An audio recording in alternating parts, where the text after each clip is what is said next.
शुमाली वजीरिस्तान में जाम शहादत नोश करने वाले पाक फौज के जवानों की GHQ में नमाज जनाजा अदा कर दी गई। आर्मी चीफ ने भी शिरकत की। जवानों के जसद खाकी फौजी एजाज के साथ आबाई इलाकों को रवाना कर दिए गए। भारत का मुज़ाकरात से फरार और जंग की धमकियों के बावजूद पाकिस्तान का खुले दिल का मुजाहरा, करतारपुर सरहद खोलने की पेशकश। वजीर इत्तलात फवाद चौधरी कहते हैं कि बातचीत के लिए तैयार हैं, मुस्तक़बिल का लाहे अमल खुद भारत ने तैयार करना है। पाकिस्तान की मुज़ाकरात की पेशकश पर भारत का यू टर्न, अमरीकी इंतजामिया को नई दिल्ली से दूर करने का इम्कान। मोदी सरकार की हठधर्मी से ट्रंप इंतजामिया भी परेशान हो गई।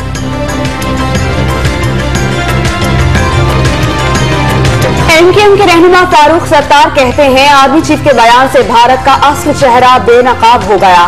दुश्मन को मुंह तोड़ जवाब देने के लिए आवाम और तमाम रियासती इदारे एक पेज पर हैं।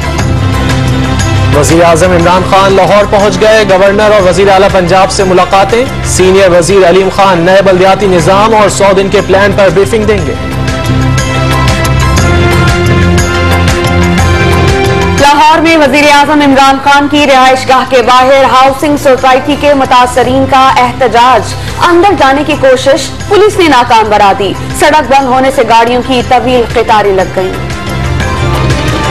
गवर्नर पंजाब के आंगन में शहरियों की मौज मस्तियां। गवर्नर हाउस में तारीखी इमारत देखने के लिए कतारें लग गईं। कीमती जानवर और परिंदे देखकर हैरान रह गए। झील के नजारों से भी लुत्फानंदोज हुए।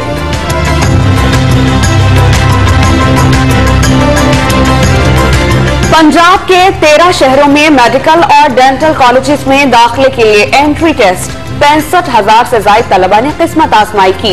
मोबाइल फोन, घड़ियां और कैलकुलेटर्स भी अंदर ले जाने की इजाजत नहीं मिली। कराची में गर्मी की शदीद लहर बरकरार, पारा 38 डिग्री तक पहुंच गया। लाहौर समेत पंजाब के मुख्तलिफ शहरों में बारिश। सियालकोट और जेहलम के दरियाओं में तुगयानी आने का खदशा। कराची में गर्मी की शिद्दत कम करने के लिए शहरियों ने साहिल का रुख कर लिया। नौजवानों की लहरों से छेड़छाड़, खवातीन और बच्चों की मौज मस्तियां, घोड़ और ऊंट सवारी से लुत्फानंदोज हुए।